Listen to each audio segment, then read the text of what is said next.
Hi, welcome to my show. Today, my guest is a wonderful friend and a wonderful human being in general, Nidhal Garmo. She's a humanitarian. I met her over 10 years ago, and I met her because from that time, she was working to help so many people. She was very affected on what was happening to the children in Iraq. And since then, she keeps doing incredible work constantly. I'm so inspired and impressed by her work. So Nidhal, welcome to my show. I'm so happy that you're here. Thank you, Ian, for hosting me tonight. I know you're a very busy lady because you're always helping somebody. Never busy for marketing Yes. and talking about our mission and suffering of Iraqi people. Yeah. And because you're a pharmacist, so Yes. you're a professional business person, you're a pharmacist, you're a humanitarian, and you have a nonprofit organization, which we're going to talk about today. One of the reasons I invited you is because of trying to bring awareness to your work, but I've written several articles, but you keep doing new work. You were recently in Iraq.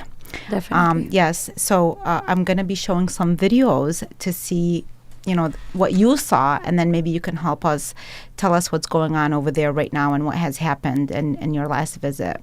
Sure. So tell us a little bit, how did you get involved in this work, Nidhal?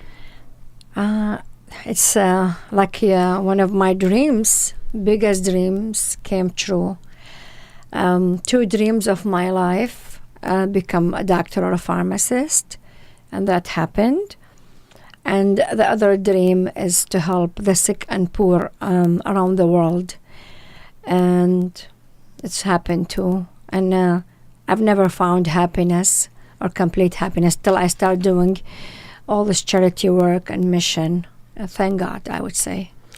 So I know that you started this organization. What year was it? Actually, I started another organization called For Victims of War and Poverty. Correct, yes. So people advised me, they said, you really need to change the name because your missions were all medical, so you have to choose a name. We started in 2007, and in 2012 we changed the name to People for a Better Life, doing business as One World Medical Mission. Both names are the same. So since 2007, yeah. Yeah, so, and since then, I know that you have traveled quite a bit, mostly to Iraq, because during that time, the people were affected by war and poverty. Many times. Yes, so how many trips have you gone to since then? Since I'm Iraqi, I was born in Iraq originally, and of course, that's what I think they need us the most. I'm thinking 25 to 28 trips, average maybe 26, 27 trips to Iraq by itself. Some other countries, I did twice to Honduras, but with a group of a church, and we helped them really, really a lot medically. And I've been 4 times to Jordan, where there are Zaatari camps, which is the biggest camp, and also we help them medically. We went with many doctors and teams, but my trips to Iraq, mostly I go alone. Well, I've seen, so the videos that you have on your website are so touching. I mean, you've touched so many people's hearts. And what I really like about you, and you were like this from day one, you don't, when you help, you just help. It's like whoever comes in front of you, and you have such an open heart, you're always just willing. You don't discriminate between any. Well, you do that, and so you touch so many people's hearts, and that's why I've watched you all these years, and I admire your work, and I think that's why we became friends, because you have such a pure heart. Yeah, that's and right. Can connect. The loving of the helping people brought us together. How good. You are amazing too. Thank you so much. I mean, Very even loyal. myself, you've been supportive of my work as well. And so for somebody, so you've helped in so many ways, but you've been supportive of me as well. You so deserve it. Thank you. So I'm going to share some videos that we have here. So this last trip, you went, what was it, like in December or something like that? November? October. Okay. Yeah, but I stayed long time there. You stayed long time. Okay, so we're going to share some videos so people can kind of see. In Mosul and also Kurdistan. Mosul belongs to Iraq, so you have to know it's Iraq. Yeah. So this is in Mosul. Yeah, this is a church that was ruined by ISIS. This is the worst area right now in Iraq. ISIS took over Mosul especially that's they call the west side in Arabic al-Ayman. It's like the west side where it's been more damaged. What I was showing here, there are sneakers, children's sneakers, and also backpack and clothing. And I could see this is outside the church where people are still living there. Me and my team here, we have a doctor with me and a pharmacist. I can smell here. I was complaining from smell of bodies that still could be buried under the ground. I felt nauseous and I was getting worried because these people living here, I was worried about if somebody's mental or, because the trauma is so big for these people. So I was kind of afraid, but then I see children going out here, that these children this girl and her sister came out and told me their story that they killed their sister, other sister, their dad, their mom. And I said, did you see like ISIS? She said, yeah. I said, you lived with them? She said, yeah. And, these are kids, like they motivate me to help. I hugged her. And I told her that I'm an Iraqi. Originally, I was born in Baghdad, So this is the area where this people are like still having tents. They live there. Because remember, ISIS took everything away from them. They don't have a source of living. They were very nice. They were very patient. That's why I like Iraqi people. They've been through a lot of trauma, but this is also, you talk to them, they feel like something simple thing, just if I hug them, if I talk to them, they get so happy. And I feel like they give me more motivation, and they inspire me because they went through a lot, so much death and so much poverty, so many accidents, one after the other. It feels like there's no break for them, but they still have positive attitude. That's so true. It does seem like, we've been fortunate that I think what happens is, we've been fortunate that we didn't experience that, but we also do feel a sense of obligation to a certain extent to the people that have remained there. I once talked to an Iraqi-born girl, and she said, over there, when she was living there, that because they're so close to death that they get closer to God, and they appreciate every single day that they're alive because they don't know if it's going to be their last day. That's right. Everybody thinks this is death is written on their forehead. That's what they tell me. Mm-hmm. And they are like, there's so much trauma and so many things, like they feel that that's it. Just we are God's favorite nation. That's what they say. Mm-hmm. So that's exactly what they tell me, especially from the last incidents. I felt more with the ferry boat. Yeah, and so with that one, I have a little video here. I know that happened recently, but right now I'll show some other videos. Now, are they rebuilding? I thought that they were rebuilding that area. Very slow. It's hard to imagine nothing. I'm not sure why. It seems to me a lot of people are getting a lot of grants from USA. USA did give a lot, and USAID, did give a lot to build it. I'm not sure what it is. It doesn't look like a lot of politics involved and things like that. It's still terrible. It's terrible because they were freed a year ago maybe or longer. Mm-hmm. Well, no, my God, it's not even healthy to walk in these streets. There's still grenades on the same area. Did you see that? People called me after I came back 5 days. They didn't know I'm back in the state. Everybody calling me, are you okay? Are you okay? I said, yeah. They said there was a bomb just in the same spot you were there. And the 5 kids died from the kids that I saw in the refugee camp, which you're going to see that too. Wow. So that is. I feel the same way too. That when I saw this, I was actually more surprised. I was expecting it to be a little bit better than what I saw. My God, you know how I help people with the special needs, especially the people that lost legs in the war. I build my relationship mostly with the social media, especially Facebook. I can't even open my messages. There's over 1,000 messages a day, and I have a job and I have life. You mean like people asking for help? Or yeah, they need they need wheelchairs, and they need money for surgeries because there's so many congenital diseases and a lot of cancer going on because of the atomic, and gas and things like that. So we never seen something like that in Iraq. They begged me for a wheelchair. I sent out thousands of wheelchairs so far from 27 trips, 20 containers, 20 large containers, mostly medical. But I can't help the whole country. Right. I try, and with the help of World Medical Relief, which we sponsor many containers from them, and help of Christian Freedom International, which are amazing. So we're making it step by step. Right, and then so if people for them to find out like how they can help, you have all the information on your website. Yes. If they visit your website, there's phone number. I'm sure there's different ways that they can help. Through volunteering or providing some of the equipment that you're saying. But anything, money, monetary, because we still need to pay for shipping. Right.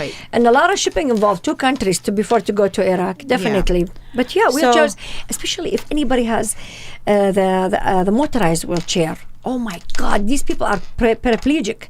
Most of them are paraplegic.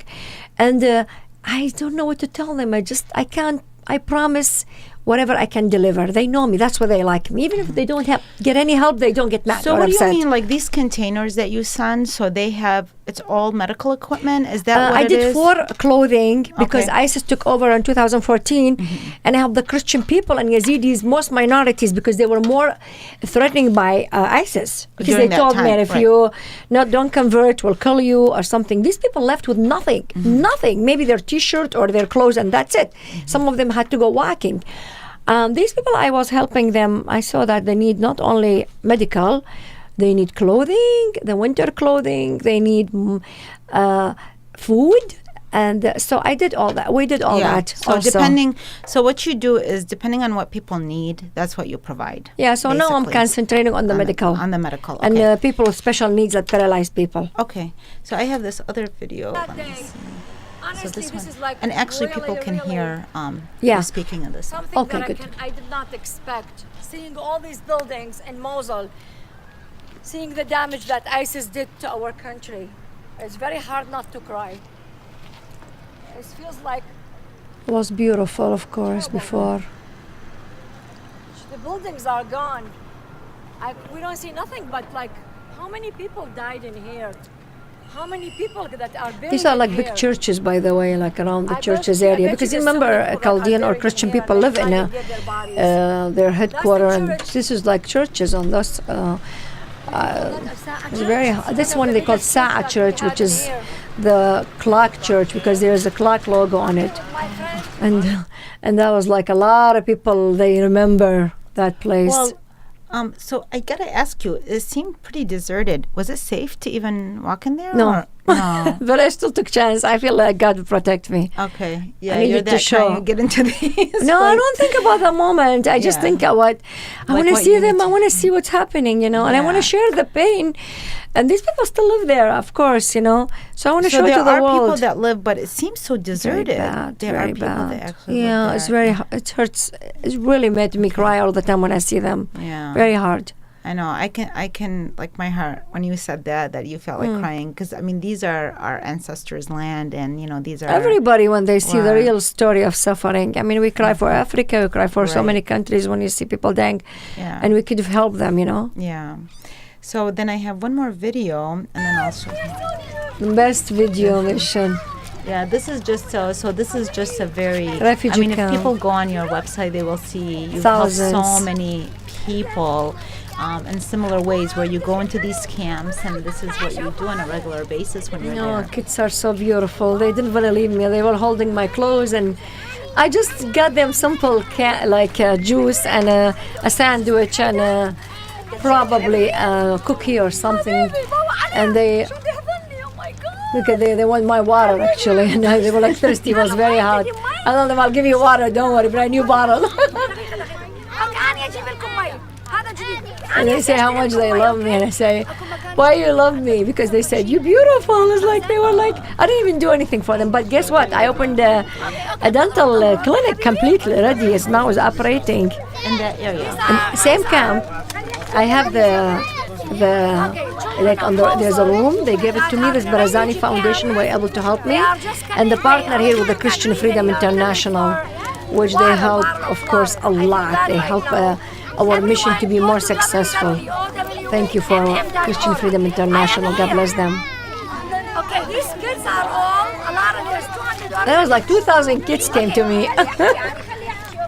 I promise them I'm going to go back to you, and I am going back to you. كل شيء باو على الكاميرا باو على الكاميرا لحظة أنا ما أحب You know, these were held hostage by ISIS. Each child, if we did not, the ISIS did not leave, they were going to be trained to be terrorists. These kids were in their hands. You know what I mean? Now they're very happy because they're free again. أوكي إذا أكو مكان أشتري لكم دستلات وينكم بينكم I asked him, where is the store in here I can buy you candy? She says, I speak their language. And this is Arabic language. إيش اسمك؟ عمر الله They're so happy. Look. I told them I'm going to buy you candy and chips. Oh, it's candy and chips and juice. I remember when I got them.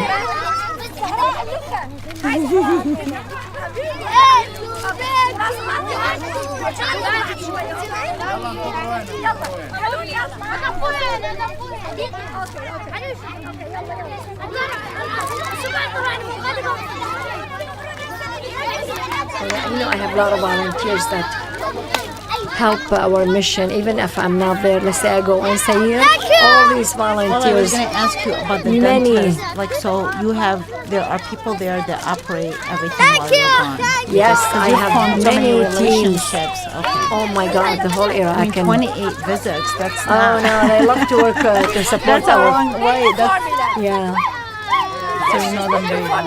very good. Yeah. This is so sad. They need help. Really, they do need help, honestly. Okay. She's one of the best doctors that helped me. She's very knowledgeable. We sort our containers out and did help 11 hospitals there, 2 cancer hospitals, and we went to different places between Kurdistan and Mosul. And also we went to the Christian villages because they need more to rebuild their lands, you know. So that was very good mission in October of last year. And that was a refugee camp, right? This one is a refugee camp in Erbil, that means Kurdistan, but for Mosul families. You know, Mosul is like maybe half an hour to an hour driving. Yeah. Yeah, so they don't just cater to the people in the refugee camp, also to the people Yes, in the hospitals. nearby, people can come to them from nearby areas as well.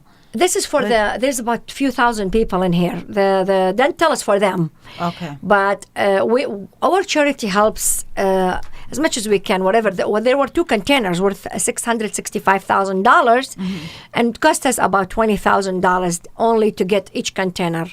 With the shipping, buying it from the American Foundation, which we support them with donations. Yeah. And so it goes, we sort them out. So we give them the list. Each hospital tell us what they need. If we have it, we give it to them. Gotcha. So there were 11 hospitals. Wow. That's Yeah. great work. Thank you. So I know that there was something recent that had occurred, and now you're Yeah. kind of focusing on this. So I do have a news clip of that I was able to attain, and it kind of shows that it's very sad. Shocking. This is the very. most recent. So I'll show this, and then see, I'll see what are you working to, what are you doing with this? Yes. with these families. That was picnic, supposed to be Mother's Day in Iraq or Middle East is March 21st.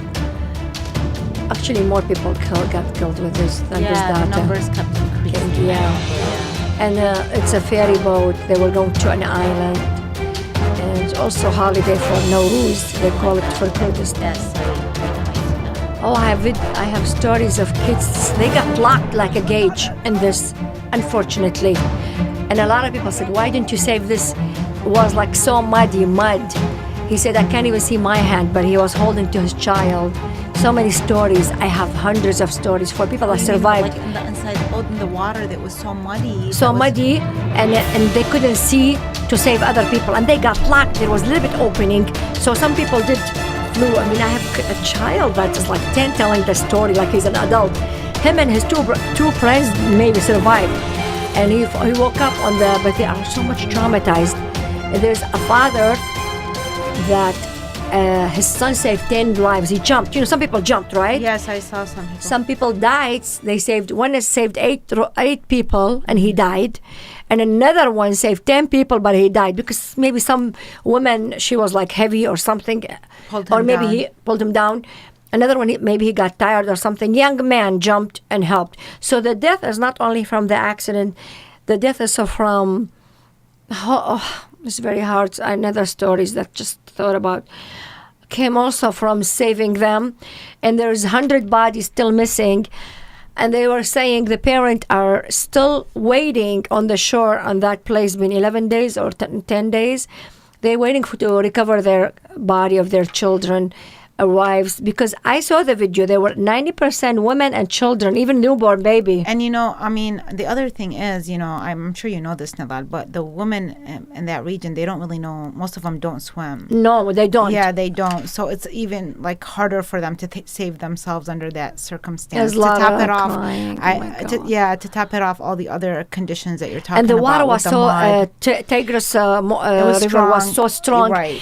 They found the body yesterday of a child, 10 years old, was a couple of miles going. So that's why the divers and things are having a problem. And plus, on the top of it, it's been raining. I don't know if you heard today what happened to Iran. It's been raining so hard, and it's very hard for rescue to save them.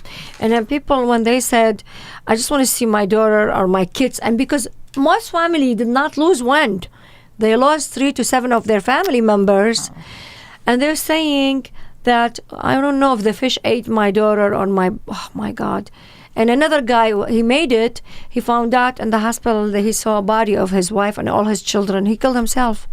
It's like so much trauma. I want to do something for them. Like, I don't know what to do except helping them a little bit, send some money to build a tent, so that they spend, and we give them meals and medical supplies. Especially, I was thinking about the trauma. I think they need some psychiatrists, some psychologists to be there. Because these people, a lot of them are not going to survive, They're looking at their people. This for the rest of their life. Right. They lost so many people, and there was so many issues regarding, that the ferry was overloaded and all this. But regardless of all the details involved, at the end of the day, these families were, like you said, so traumatized by what happened. Yeah. So and you said these are the people that you're trying to help right now. I mean, I think that the thing about you, though, I think you're anytime something happens, I'm there. You're there. You're always in the forefront. Like you capture it, right away, and then you're always your question is, what can I do to help? That's the first thing that you do, rather than just observe. You really and we don't even have much funds, I was involved with 2 dental chairs because I took 2 dental chairs from World Medical Relief with the container, and we barely have money because we don't need to pay a doctor, an assistant, or a dentist. And we have also an office there. We are registered in Kurdistan, so there's a lot of expenses, and we haven't had any grants, and we're not getting support from big organizations except a little bit, from CFI and my friends from Facebook and the donors. Well, this is a good example, right? But you're a good example of somebody. You're persevere. You've never let this stop you. I mean, never. Again, I've interviewed you for over 10 years, on and off, every once in a while when you do new things and go to your new trips, and nothing has ever deterred you. I was planning. I started helping a nun. I met her twice at 2 of the events. She comes from Ghana. I got involved to help her charity hospital for a lot of orphanage kids in Africa. So we started doing the project, and our charity sent her some money because she was here in Ghana, but she was here. I see. But I told her, give me time because I need to finish this mission that is killing us, where the people are dying, and I want to do help a few families. But if I raise more money, I'm going to help more. And I told her I get back, so I'll be involved with that. We will be involved with that Ghana hospital, the charity in Africa. So do you have any projects coming up, anytime soon, or anything going on? What's your focus now? I have to send another container that costs $10,000 and maybe 10 more.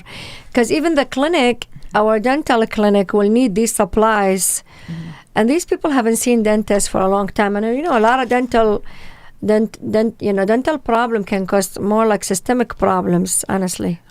Yes. So, and then also these families, I want to help them with their trauma. Yeah, the trauma part is really... Sending medication, and I'm going to do both the dental mission, medical mission. And Yeah, that well, one. you have a big to-do list. I know that. There's no end. There's no end to it. I don't know what it is, but yeah. I don't know how to I know stop. it's your passion. Thank it's you. very obvious in you, and and because of all of this, you have won numerous awards. I've seen like where you have all. I've been to your house, and I see where you have stacks and stacks of awards. No, thank God. But you deserve, you really Thank you. deserve it, and people recognize what you do. And what I like about you too, I mean, so you do all this work, but you're a professional. I mean, you're a pharmacist, you're a business person, and at the same time, you really have a nice way of socializing with people. You go out there and you live amongst the community, and just I like hand you're deliver very- things. Yeah, Yes. so you have a very diverse personality, I and don't you're know, beautiful. yeah, God will You're give us, beautiful. God, Yes. thank you so much. Yes, you're a good example of somebody. If you want to stay young, just do good work. Yeah, keep yourself active. Yeah, keep yourself I active. think that's Right, because you know. so Nidhal was telling me earlier that she doesn't go to the gym, and she's don't have time. right, but her body says I was running otherwise. today and I tripped and fell like I was coming here. Yeah. My mind's all with these people. I mean, I'm so occupied with how can we save more lives. It hurts, when you see them. Yes, yes. I'm not gonna be. There's no magic, but we're delivering. You're doing your part, and that's why I really thank you for being on this show. Thank you. I feel like I'm doing my part by trying to bring awareness to it, but you're doing the real hard work where you're Thank you. physically traveling and touching people's lives, and Thank you. I really wish you the best. I'm so glad that you made time for this. I know that you're constantly really, I think I've invited Nidhal I don't know how many times, and you're always thank you so much yeah, for you're doing juggling that. well, I mean, I really want to bring awareness to your work, but also you're so busy that's why. So I finally got a hold of you today. I told you anything to do with charity. Yes. I can wait for the mall, for parties, for things like that. But saving lives, you can't wait. You really. put it, yes. Anything Well, to help. Well, I'm very happy that you came here, and you know what? I will have you back again, and I'm sure that you're going to be always doing things. So next Yeah. time we'll have new videos of you, and you deserve the best. Okay, good luck to you. Thank you. Thank you very much. Thank you for Nidhal. for hosting me, and I really appreciate it any because you last- do care so much. Oh, I do. I mean, I do. And I think if you were to visit her website and see the kind of work that she and her team have done, you really just, regardless of just if you even take out the person or whatever, but just the work, we really get so brought into to the world that you're visiting. So it's really touching. It's Thank you. mostly the website. It's not everything. I have more Facebook. Oh, and yes, a page, you are very active more on on Facebook and social and then they could media, just look you up Instagram. through the name. Yeah. Or YouTube, for YouTube, yes. OWMM Yes. or Nidhal Garmo. And, That's yeah, your really name- heavy yep, your duty name is because on I there, kind of with transparency we show everything. Well, thank you so much, Nidhal. You're welcome. Okay, Thank you.